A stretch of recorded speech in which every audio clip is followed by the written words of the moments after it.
විශේෂයෙන්ම කෘෂිකර්ම ශාස්ත්‍රය තුල අපිට බලපෑම ඇති වෙන්නේ ඉදිරි වර්ෂයේ. ඒ කියන්නේ 2026 ආහාර සුරක්ෂිතතාවය ඇතුළු බරපතල ප්‍රශ්නයක් වෙනවා. මේවා නැවත අපිට පුළුවන් විදිහට යථාවත් නොකරගත්තොත් ඉදිරියේදී උග්‍ර ආහාර අර්බුදයක් දක්වා මේක වර්ධනය වෙන්න පුළුවන්. ඒ නිසා අපි යම්කිසි මේක ප්‍රභේද කීපයකට අපි බලුවා මේ කෘෂිකර්ම ශාස්ත්‍රයේ ඇති වෙලා තියෙන හානිය අංශ කීපයක් යටතේ. එක පළවෙනි අංශය තමයි වී වගාවට, ඊළඟ තමයි එළවලු ඇතුළු පළතුරු භෝග වගාව සඳහා, ඊළඟට සුළුවපන තේ පොල් රබර් සහ කුරුඳු ගම්මිරිස් ඒ ශේෂ්ඨයන්ට ඇතිවෙච්ච මේ හානිය, ඊළඟට තමයි විශේෂයෙන්ම පසු සම්පත් ශේෂ්ඨයට ඇතිවෙච්ච හානිය සහ රටේ වාරි මාර්ග පද්ධතියට ඇතිවෙච්ච හානිය හා අතිරේක ආහාර බඩ ඉරිඟු ඇතුළු අතිරේක ආහාර භෝග වගාවන් ඇතුළු අංශ 6ක් යටතේ අපි වර්ගීකරණය කරගත්තා.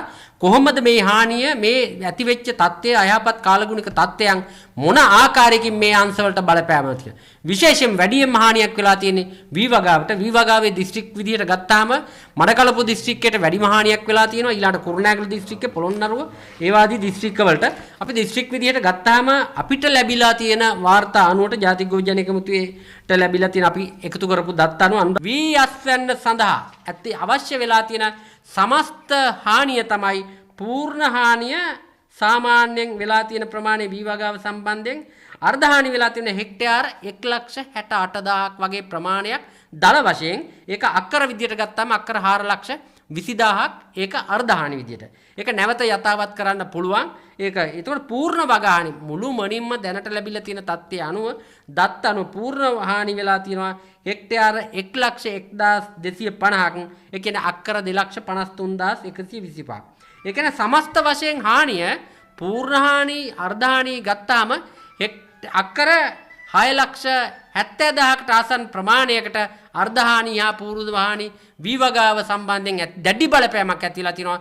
1956න් පසු ඇතිවෙච්ච මේ සුවිශාල ගම් වතුර ආපදාව නිසා ඇතිවෙච්ච ඉතිහාසයේ ඇතිවෙච්ච බරපතලම හානිය තමයි කෘෂිකර්ම ශාස්ත්‍රයේ වී වගාවට මේ ඇති වෙලා තියෙන්නේ. ඊළඟට දැන් මේකේ අස්වනු බලපෑම යම් විදියකින් අපි මේක යථාවත් නොකර ගත්තොත් කෘෂිකර්ම දෙපාර්තමේන්තුව ඒ වගේම අපේ ගොවියෝ ඊළඟට ආණ්ඩුව ප්‍රමුඛත්වයේ දීලා කෘෂිකර්ම ක්ෂේත්‍රයේ වෙනත් භෞතික සංවර්ධනයක් මහා මාර්ග හදනවා වගේම කෘෂිකර්ම ක්ෂේත්‍රයේ අනාගත උදෙසා ඊළඟ වර්ෂය සඳහා උග්‍ර ආහාර අර්බුදයක් වළක්වා ගන්න නම් දැඩි ප්‍රමුඛත්වයක් දිය යුතුයි ආණ්ඩුව මගින් කෘෂිකර්ම දෙපාර්තමේන්තුව අදාළ වගකීම් ආණ්ඩුව වලින් මම කියන්නේ අදාළ මේ වැඩිපුර මැදිහත්තුන් ප්‍රමුඛත්වයේ දුන්නොත් නැවත මේ අර්බුදෙන ඒ කියන්නේ මේ වසරේ මේ ඇතිවෙච්ච තත්ත්වයන් නිසා වෙලා තියෙන අස්වනු හානියේ ප්‍රතිශතයක් විදියට ගත්තාම සාමාන්‍යයෙන් 40කට ආසන්න ප්‍රමාණයක් හානි වෙලා තියෙනවා. ඒක සංඛ්‍යාත්මකව ගත්තාම වී මෙට්‍රික් ටොන් ලක්ෂ 12ක 13ක අතර පාඩුවක් තමයි එතන. ඒ කියන්නේ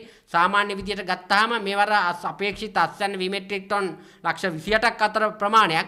ඒ කියන්නේ 140ක වගේ අස්වනු බලපෑමක් තියෙනවා. ඊළඟට නුවර කියන්නේ නුවරඑළිය, මහනුවර, බදුල්ල, මාතලේ වැනි දිස්ත්‍රික්කවල වගා කරන එළවලු වගාවට දැඩි බලපෑමක් ඇතිලා තියෙනවා. එළවලු වගාවන් විනාශ වෙලා තියෙනවා. පූර්ණ විදියට ගත්තාම පූර්ණ හානි වෙලා තියෙනවා හෙක්ටයාර 12000කට ආසන්න ප්‍රමාණයක්. ඒ කියන්නේ අක්කර 30000ක් එළවලු වගාව මුළුමනින්ම වගේ ආසන්න ප්‍රමාණයක් විනාශ වෙලා තියෙනවා. එළවලු වගාව සඳහා සමස්ත හානි වෙලා තියෙන අක්කර 63000කට ආසන්න ප්‍රමාණයක් දල වශයෙන් 65000ක් විතර වෙන්නත් පුළුවන්.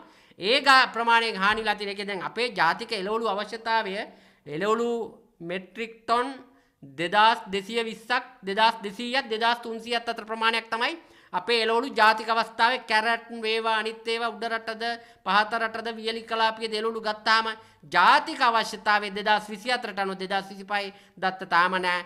මෙට්‍රික් ටොන් මිලියන 2200ක් 2300ක් අතර.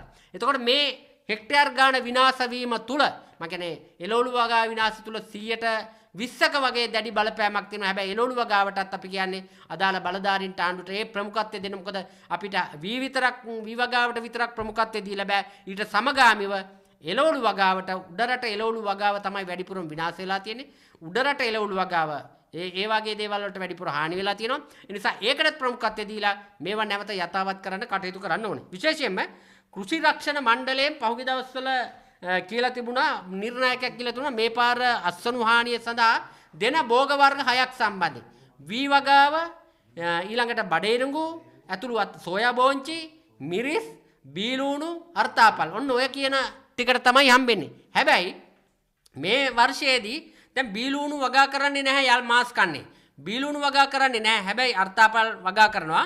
හැබැයි අපි කියන්නේ මේකට එළවලු මේ තියෙන භෝග වර්ග 6ට අමතරව එළවලු වලටත් දෙන්න අවශ්‍යතාවය කියලා. දැන් අතිරේක ළඟට මම මාස් කන්නේ සෝයා බෝංචි වගා කරන්නේ නැහැ. ඒ නිසා සෝයා බෝංචි සහ බීලුණු වයින් කරපුවාම උඩරට එළවලු වගා ගොවියන් සඳහා විනාශයටපත් වෙච්ච අයට හානියටපත් වෙච්ච අයට යම් මට්ටමක සාධාරණයක් කරන්න පුළුවන්. ඒ සඳහා පූර්ණ මේක නැවත යථාවත් කර ගැනීම සඳහා මැදිහත් වෙන්න අපි ආණ්ඩුවට ඒ කියන්නේ මස්රාත්තලේම ඉන්නේ නැහැ. හේතුව මොකද අපි දන්නා මේ ඩිසාස්ටර් එක මේ විපත හැම ශේෂ්ත්‍රයකටම බලපෑවා. ඒ නිසා අපි විශ්වාස කරන මේක කුෂිකර්ම ශේත්‍රයට විතරක් නෙමෙයි. හැබැයි කුෂිකර්ම ශේත්‍රයට මාර්ග පද්ධතිය නඩත්තු කරනවා වගේම වාරි මාර්ග පද්ධතියට දැඩි බලපෑමක් ඇති වෙලා තිනවා. ලංකාව පුරාම වාරි මාර්ග පද්ධතිය විතරක් කුඩා හා මධ්‍ය පරිමාණ ඇලවේලි අමුණු වැව් අමුණු වලට සාමාන්‍ය 5000කට ආසන්න ප්‍රමාණයක් මේ වන විට විනාශයට පත් වෙලා තිනවා. එක්කෝ ජලය වැඩිකම නිසා කපලා තියෙනවා වාම් මට්ටමට. එහෙම නැත්නම් කඩාගෙන ගිහිල්ලා තියෙනවා. ඒ නිසා මේවා යථාවත් කරගන්න ඕනේ. ඒ නිසා අපි ඉදිරියේදී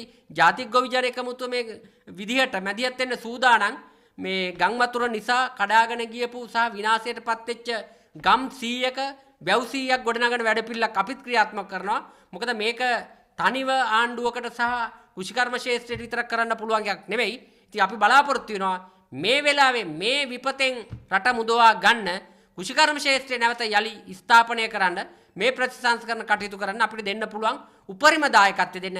හැබැයි ආණ්ඩුව විදියට කුෂිකර්ම දෙපාර්තමේන්තුව විදියට කුෂිකර්ම අමාත්‍යාංශය විදියට අදාළ වගකීතු පාර්ශ්වයන් අර කුෂිකර්ම ශේත්‍රයේ එන අවුරුද්දේ එන මේ තියෙන ආහාර අර්බුද ඉදිරියෙන් එළවලු පිළිබඳ අර්බුදයක් එන්න පුළුවන්.